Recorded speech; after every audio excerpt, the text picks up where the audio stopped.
बड़ी लागनी का कंधिया पर कांवर लचकदार, शोभे कांवर में बाजे जब घूंघरू झनकदार। बड़ी लागनी का कंधिया पर कांवर लचकदार, शोभे कांवर में बाजे जब घूंघरू झनकदार। देवा घर नागरिया नाची के कांवरिया सोहान को रहे, पी के भंगिया बलमुआ कांवर लेके शिव के पारा नाम करे है।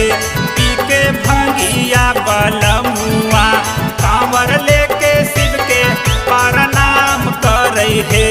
पी के भंगिया बलमुआ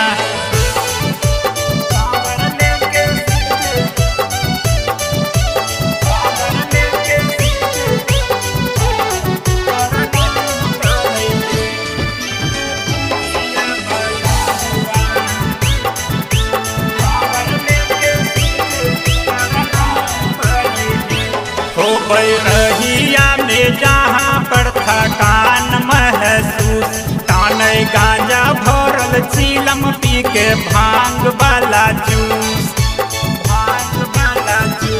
हो रहिया में जहाँ पर थकान महसूस, ताने गांजा भरल चीलम पी के भांग वाला जूस।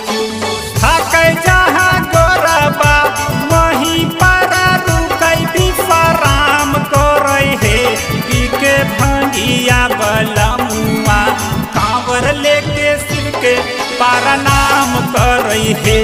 पी के भंगिया बलमुआ कांवर लेके शिव के पारा नाम करे है।